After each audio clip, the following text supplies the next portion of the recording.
Hey everyone, welcome to Above, Down, Inside Out. I'm your host, Dr. Natasha Nelson. Today's episode is oh, special for you. If you are an entrepreneur or solopreneur, looking to start your own business, maybe you have your own business, and these tips and tools help you. Because really what today is me giving you 25 of the biggest mistakes I made while I was in private practice with my own business. The mistakes that cost me millions of dollars and cost me so much in my health regarding burnout and my physical health. And so I hope that the mistakes that I made help you not make the same mistakes. So there's no particular order, it's just a list. So I'm going to read them, and hopefully as you hear them, it gives you a little aha that one, it's not just you, you are not alone, and it's part of the, having a business, things that you learn, and hopefully gives you some support to make some changes, things that can help you. All right, so you ready? 25 of my biggest mistakes in business that cost me everything. 1, I didn't pay myself first. I believed that the creditors and my student loans and everybody else was more important than me. I paid the staff more than I paid me. And there's a place where you need to pay staff, and at times though I didn't pay myself for months. And part of it was, yes, the business, but part of it is I believed that they were more important to the business than I was. This should be number 1, but it's here number 3. Not having strict office hours. And so really what that means is I didn't have boundaries. And so I would say I'm starting at 7, but if somebody said, can I come in at 6:45, I would say yes. And then 6:30, I would say yes. And instead of being done at 7 o'clock at night, if somebody said, oh, I'll be there by 7:15, I said yes. And then I was there on Saturdays and on Sundays. So I had no boundaries when patients asked to come in. I gave up on other dreams that I really wanted to pursue. I cut them short because I believed that, I had to give up other things I wanted, because now that I'm a doctor and I'm in business, like everything else has to be a no. I opened my practice that I had, and then when I got married, my husband became part of my practice, but we never really sat and defined the roles of what we would be doing and really understood the differences in our styles, and that was the mistake. I believed that other people, as anybody that I met, would actually care about my business as much as me, whether it was staff, suppliers, I just for some reason thought that it didn't occur to me that it's my business and they're not going to care about it as much as I do. Financially, I did not keep a few months of an emergency fund to really understand the cycles over the course of the year. Well, I knew what the cycles were after the first 2 years, and yet the ups and downs of the income fluctuations, I didn't have an emergency fund to cover those months. And so the pressure and the stress was just constant. And some of the deeper things that, if I could go back and really understand that I do differently now, is I didn't really understand the value of the service that I provided. And so I undercharged. And okay, But really, what that did is, I would give away so much of my time, my energy, my resources.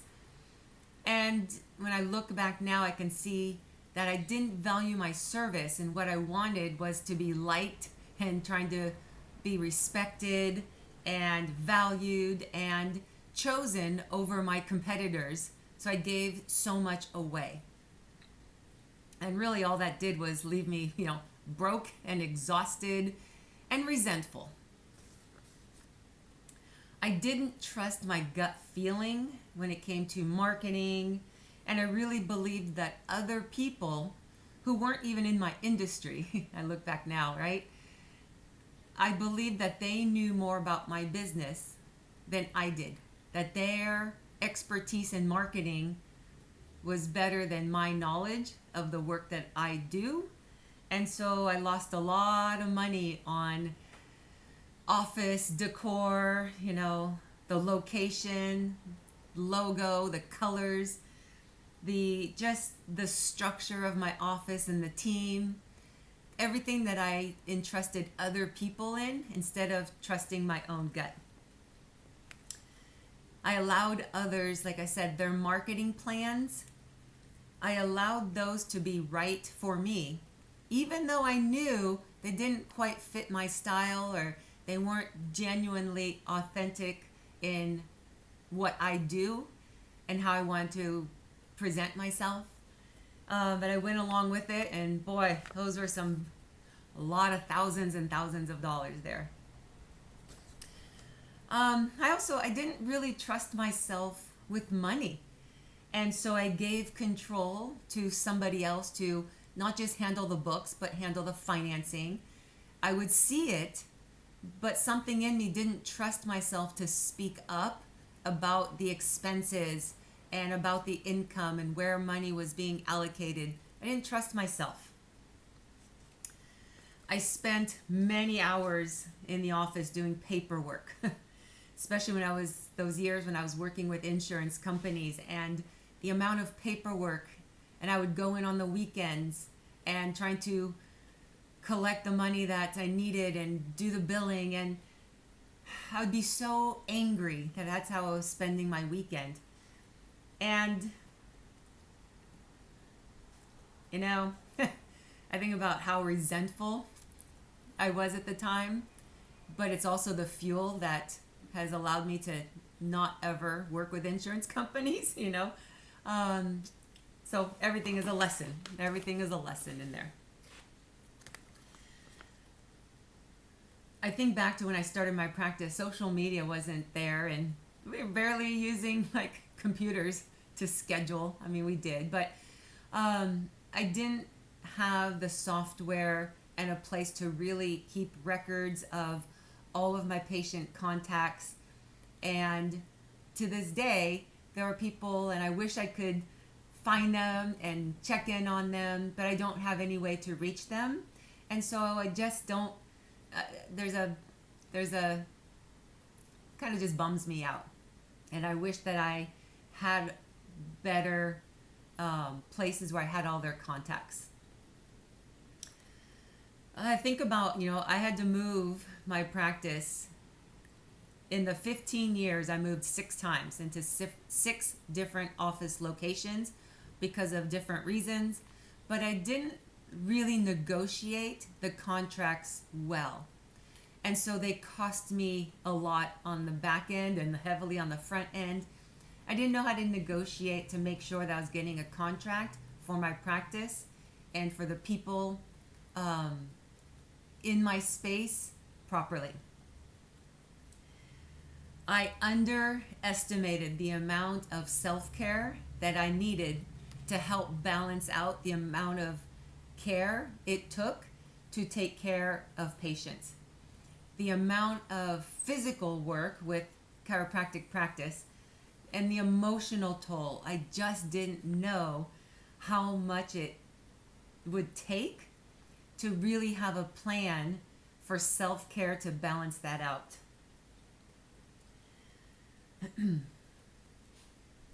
One of the things I was so concerned about was always being busy and my schedule being full, and I didn't allow space for downtime or space in between like patient hours or report hours or being on the phone hours and marketing and networking. I didn't allow space. And what happened is then I missed out on a lot more opportunities to really connect with people, to really be present. Because so much of in my mind it was like, well, what's the next thing? What's next? What's next? What's next? And I couldn't just allow space to breathe and be fully present with the people that I was with at the time that I was with. And it became, it was exhausting. It was just exhausting. I declined a lot of meetings and networking and opportunities because this ties into the value of what my work is, but because I thought that, I'm, quote, just a chiropractor, instead of really owning and seeing that I am not inferior to other practitioners. I networked and I had, a team of experts and doctors and orthopedics and neurologists and everybody that I needed on my team to refer to and support. But I didn't network really with them because I felt inferior to them. Which is interesting because I think about, I never felt inferior in the work that I was doing. Like I knew that the service and the work, but somehow the title of chiropractor, there are times where I felt inferior to being, a PhD and an MD and all in the title. Number 18. I worked a lot with people with no emotional barriers. And what that means is I was absorbing everything emotionally that patients were experiencing. And I was really buying into the belief that it was my responsibility to fix everybody else's health. That I was supposed to fix their problems, address their needs, do things for them. That their health was my responsibility to maintain. And it's such a gray zone. And this was one of the hardest things for me to learn was I am not responsible for other people's health. I'm responsible for providing information, for providing treatment and care, but not carry everybody else's emotional stuff with me. Because I would be thinking about their problems on the weekends, at night, all the time, trying to figure out how to solve their problem for them. I allowed the critics and the naysayers about chiropractic to demean and devalue my service. I diminished my value because I would believe them sometimes. And it's not until a few years into practice where patients would tell me that the difference that I made and the things that I was able to help them with, that doctors didn't help them with, that their MDs and the PhDs and people weren't able to help them with, but I could. Helped me get over that. Number 20. I allowed the wrong people on my staff. And I allowed the wrong people to be on my team. And I believed that they were going to support me and be there and love being in my office and working the way I did. And really it just comes down to I was allowing the wrong people in and for the wrong reasons. Early in my practice, when I was working with a lot of insurance carriers, I allowed them to dictate the patient care. And I believed that the insurance carriers cared about healthcare and cared about patient care, and I learned very quickly they don't. And recognizing that I had to trust all of the work that I'd put in and all the education, that the diagnosis and the treatment and what I was doing was what was correct for the patient, regardless of whether the insurance would pay for it or cared in any way. And I really believed I had to, early on, that I had to play the insurance game and follow their guidelines and do what they said. And then I realized that what they want to offer was not in the best interest of the patient. And so I had to break up with them.